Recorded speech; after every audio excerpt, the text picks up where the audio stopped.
good song. I didn't think about it. So then, Akira, our main character, it's like, yo, I haven't chilled with people. I have this one friend named Kencho, and I want to see him again. The way it started is actually really cool. We're seeing the elites, so we're seeing people that are super powerful in the city, and they take care of the city, right? And then what we're doing is we're seeing the rebellion, right? We're seeing the rebellion and how people are like, yo, guess what? We want to fight. There is a very wrong thing with that. The very wrong thing with that is that what I was supposed to have. Is it going right now? On right now? Is it before Akira starts his journey begin? It's a bit of a problem, you know. We have people from the club and they resist. It's kind of cool because we're seeing people actually resist the war, which is not something that we see often. Now, the fun thing with that is everybody loses. Everybody gets killed, except for one person. It's one person that we don't know how they're gonna happen with. I haven't seen him again. I haven't seen them again. And Akira comes in and it's like, holy shit, this place is a mess. Now we're confirming that this is Shibuya. So if you played Person 9, you know that Shibuya is Tokyo. We have him growing a beard, which is again him being young, which is cool. But the beard doesn't grow, so he draws a mustache. The cool thing with that is, for the beard, there's a couple of ways to see it. The first way to see it is the fact that he's bored. He's looking for activities to do, which is kind of normal. The second way you can see it is, well, guess what? The pocket is actually pretty boring, but there's not a lot to do. Like, you're gonna have priority things to do, but you also wanna have fun. For him, growing a beard is fun. So you're gonna go take a shower, and then his phone is gonna ring, and for some reason the internet is back on. You receive message, and you receive a message that he hasn't opened for years. One of the messages is Kenshu. He said, "Oh, I miss Kenshu." I'm gonna talk to Kenshu. And Kenshu's like, "Yo, I'm alive. I'm there." And then Akira's like, "Yeah, I'm gonna come and get you." No, don't come here. It's dangerous here. The cool thing with Akira is, in the first one, we saw him, and it was fucking funny because he's the guy who gives shit to Akira to say, "Hey, guess what? My job is amazing. Your job sucks," right? And Akira was like, "Fuck you, dude. I hate you." But actually, Ken's a good guy, even though he lied about his job. And he's like, "No, my job sucks. I just wanted to make myself look interesting." Kenshu has money.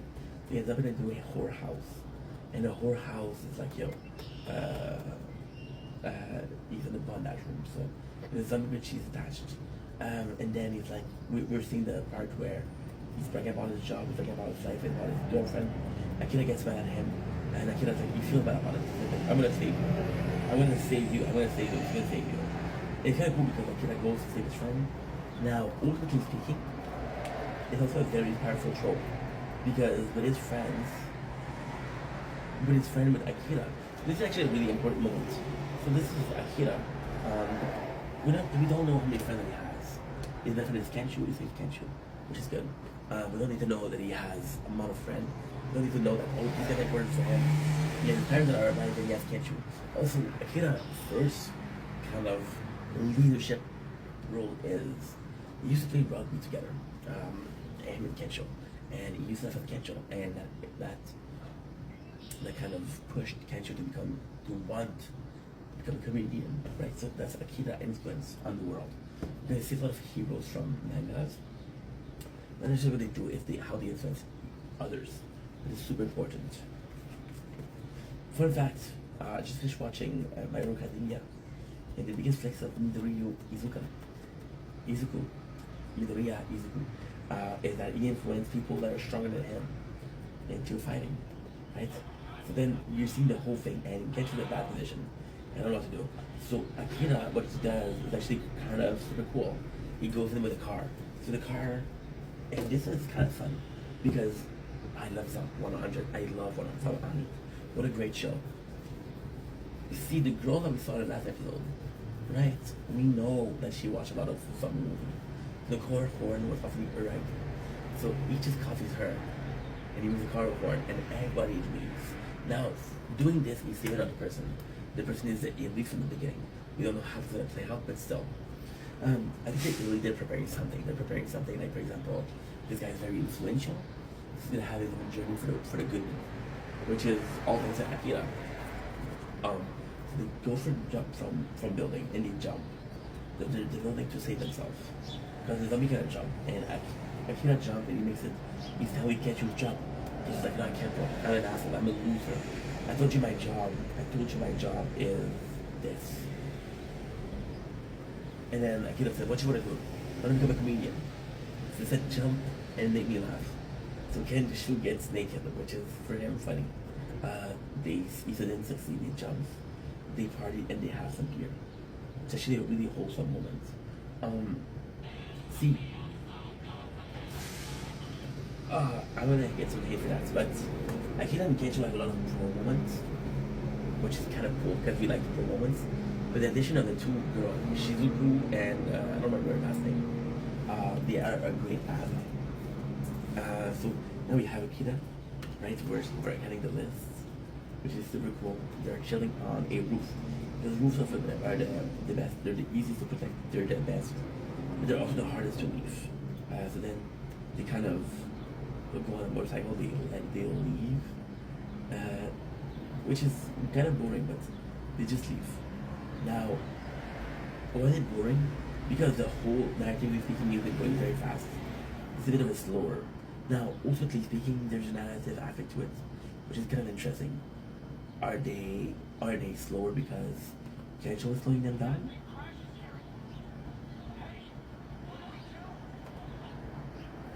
Is it because Kensho is slowing down, or is it because they need to chill? Right?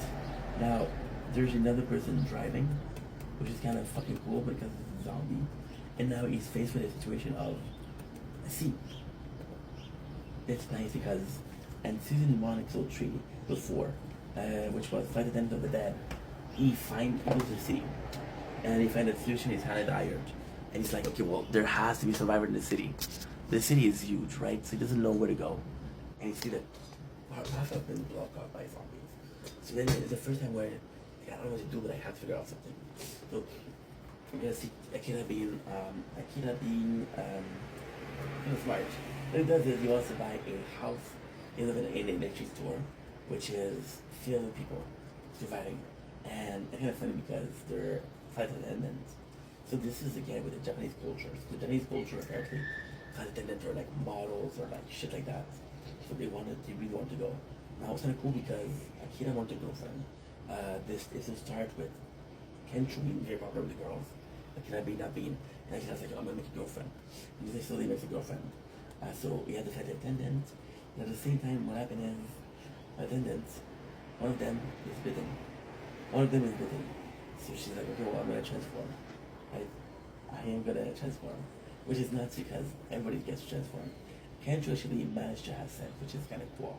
But at the same time, it kind of sucks because this is, how can I say that? This is picture perfect. You want the character to be happy. When you meet a potential girlfriend, like, holy shit, like, right? And then, it's on 100, I don't know if it's intentional. It's something that's very smart. So intentionally, if they did that, it was very smart. Otherwise, it's just lucky.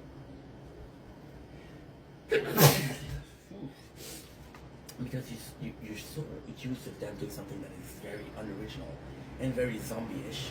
You know what they're gonna do. Are they gonna do that? We found a girl that we like, or are they gonna find the fact that, well, one of them was bitten, and she knew she was bitten, but she hid with the others, because she was selfish.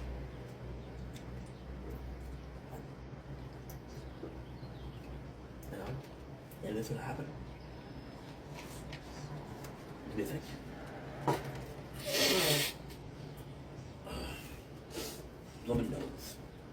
Blowing nose. They're just talking. And it's kind of cool because Akira's like, yo, I have a girlfriend. Now, the most important part here is Akira, now, he doesn't have a job for a couple of episodes, and then talk about his past and how much he hated it. And it's funny because he talks about his girlfriend, right? He talks about his girlfriend. The air flight attendant, she said, herself, like, there's no hope for me to survive. There's just no hope. And it's like, okay, well, I'm off, and the attendants are gonna move on. But at the same time, the flight attendant, before she picks herself up, she said, I had a dream. And the zombie apocalypse is destroying us. So then this is important because what I didn't express yesterday that I should have expressed is the fact that Akira's list isn't full. It's not completed. So during the show, he has it all. Right? We got Evil the Dead episode 5, one of my favorite episodes. We're seeing Akira being younger and being strong and having to protect people. But then he's not strong physically, he's strong mentally. Right? So then Akira is like, yo, I could have saved those 10 men if I knew. Right? I want to save people. That's my dream. So the problem with Akira is, and that's a normal problem. The problem is motivation is a list of 100, right? If you survive like a year, you can easily do 100 things. Zombies, right? And you get the cold in your front, right? So this is actually quite important. We have the girl, which is Shizuka, and she's chilling with the what you call it? She's chilling with the survivor, and she is in the aquarium.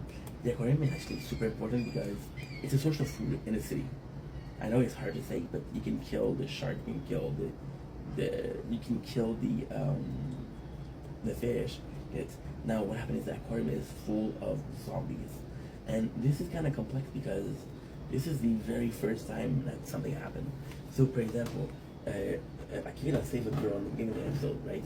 And he leads her to danger. He leads her to literally being bitten because he didn't know. But then at the same time, he did something that the other girl couldn't. So the second girl, which is Shizuka, which we saw in episode 1 and 2, which is a survivalist. She's an expert survivalist.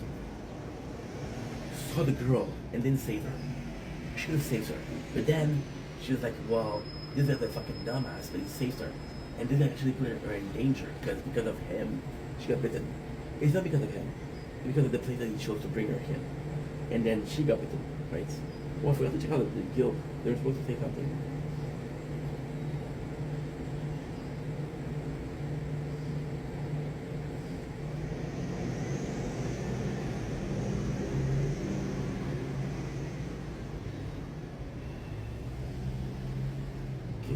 Okay. I think we should do like we have done so far, not kicking away for 7 days. So my friend, okay, yeah, it's better to keep someone who has been since the start. So my friend found fun, he wants to join, but there's no rush for now, so we can wait before, not too soon. Oh, that's nice, dude, that's nice. That was super nice. That was super nice. That's super nice. Okay, that's good. There's no drama. Nice. Drama solved. So we had very quickly, we had a guy that said my friend wants to join. I'm like, oh fuck, we're full. Well, you can kick someone. And I was like, I don't feel good kicking someone. But then he's like, understand, we found another active guild. So if there's just 3 spots, I can guarantee that there is. And you're gonna go. So, and it's super cool. So, Shibuya, or whatever her name is. What's her name?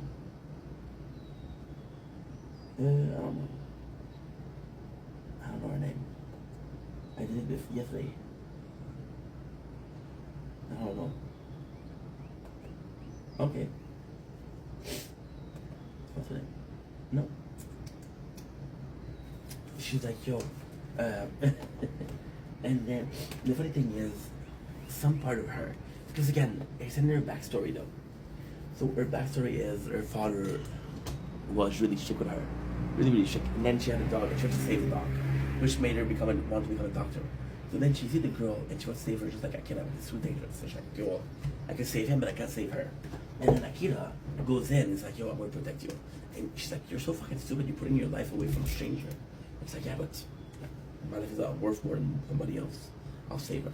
And then he makes her realize that she's been selfish. And there's no point of living if you're selfish. That's super important. And then he motivates her into kind of judging her way. But the biggest thing is Akira is very, very much weaker than it's so funny. Akira is weaker than her. But then a shark turns into a zombie. The fish become zombies. And then on the phone he finds the weak spot of a shark. He able to defeat the shark, and because he's able to defeat the shark, then he inspires everybody. He is able to defend everybody, which is fucking cool. So then she's like, okay, well, I'll join you guys, because this is a great way to protect herself. So she doesn't really, she doesn't, it's kind of complex. She doesn't really follow, but there's evolution. So the evolution here is actually quite important. So the first thing that she does is, you're a dumbass, you're gonna die. I think she does like, oh no, you're actually pretty cool, and I hope you don't die, right? And they meet a second time, and then it's funny because in this episode, the main character is like, I need to get a girlfriend, and then you see her and she's actually really wholesome. She's actually really cool. So if you had her as a girlfriend, you would be happy, which is kind of sweet to see. Episode number 6, bucket list of the dead. Arvy of the dead. So they know, they're like, yo, we're gonna stay here. I don't know what we're gonna do. Can stay here. And then when Akira and Tendo see that all of the people are dead, it's like, I should see my family. So the city are not a safe place, but maybe a small town could be a safe place. Now, luckily enough, his parents live in a small town, which is self-sustainable. He gets right out of the farm, he gets right out of everything, right? And this is actually wholesome because this would be a chance for him to see his parents, but for a chance for him to survive. Then, of course, this is kind of cool because they're going to see watches and they're going with the price. So this is kind of cool because they're living life a little bit. So why is it important? Is because he's like, well, guess what? I can actually live a little bit. I can actually live above my means. I can actually, like, this is a realization that society isn't anymore, right? Decide to travel lightly, and then like, you know what would be cool? Hey, RV. You go to buy an RV, and guess what? The girl is there. Akira right away, he loves her. And he's like, yo, okay, it's a fate that we met up. Like, I'm not here for you guys, I'm here for RV. Now, the funny thing is, she's dead set against not joining them. She likes Akira, but she doesn't think, she likes Akira and she respects him. She possibly would try to save him as much as possible. At the same time, she knows this guy is not gonna make it. Or at the same time, there's this really cool scene with Akira, with her. She said, I don't know how this guy survived. And again, I think the evolution is actually quite nice. And at first she's like, you're a dumbass, you're buying beers, you're buying toilet paper, you're a dumbass. And then you just save people, and she's like, okay, well, that's pretty cool. Now, you go to buy an RV, right? And then they argue about which RV to take. And she's like, oh, this is the best choice. I'm like, no, this is the best choice. Which is a really fucking sweet scene. Now, this is where the writing gets interesting. We just saw them buy a luxurious watch, which implied a luxurious thing. When it comes to RV, they possibly won't take the one that's the most efficient. They'll be the one that going to us the most, you know? And then the zombie attacks, so then she has to train him. He goes to the RV. They have this small talk, which is super, super cool. Super, super cool. Now, there is a really fucked up thing that happened. She's actually super cool. They get really lucky. Because Tencho, because there's no room to get, okay, it's complex. So Tencho and Akira used to use a motorcycle. Because it's better to, this is what the bad guy does. One of the bad guys. And then the funny thing is, morally speaking, he does something that's really bad. He's using zombie to push, which is using the zombie as a workforce. So then it's morally questionable. So then we got just out of the dead. And then it was like, okay, well, something is really bad here. But we see more, and it is kind of cool. This is actually a really cool thing to do. If we take her, right? I think her name is Shibuya. I don't fucking know her name. Shibuya. I don't know. I'm sorry, dude. I'm sorry.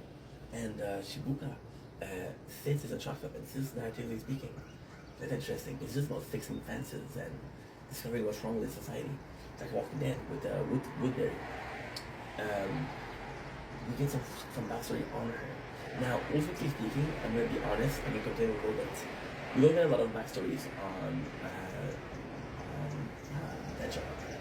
Tencho was there since day one, so I think that's kind of weird. We get a lot of backstory on her, but then, technically speaking, when you look at the anime in general, the most important part, the best friend that's there, or the girlfriend.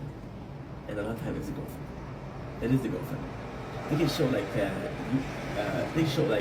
Bleach. How much we know about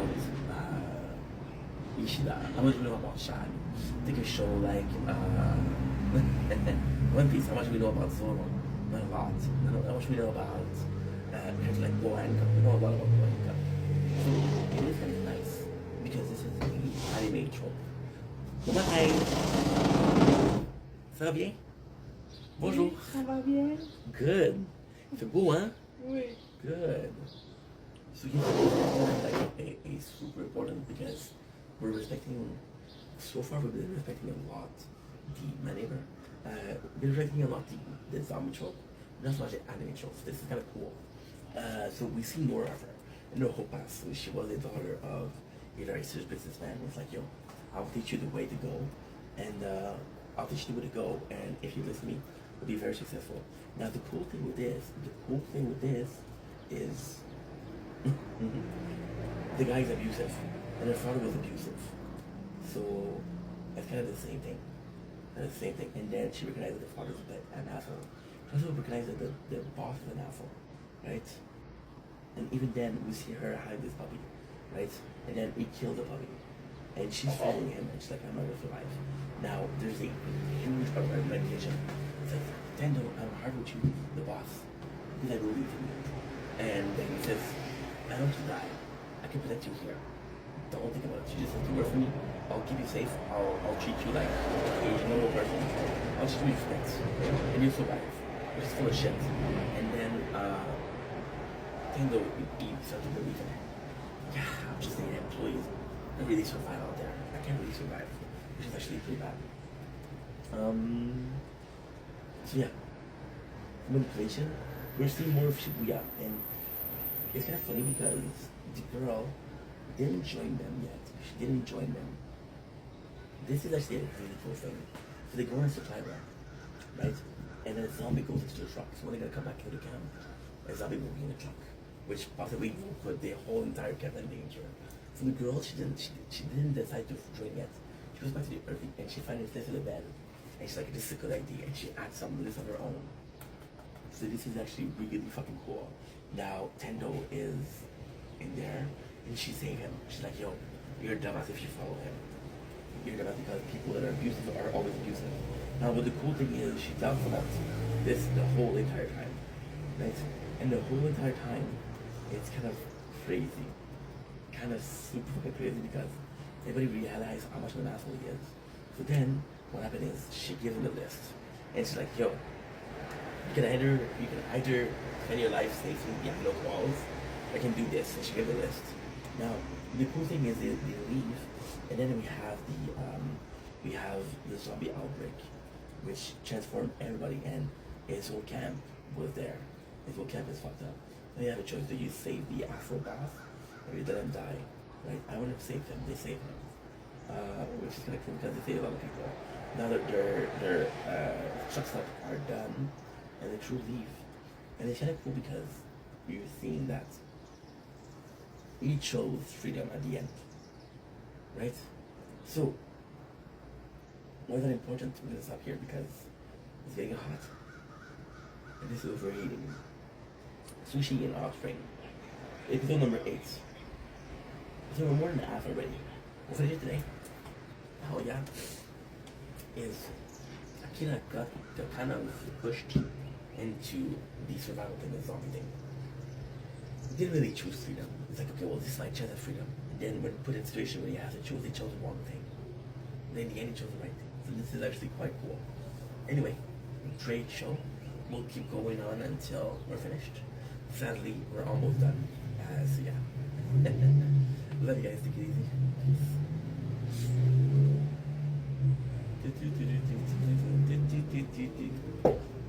Okay.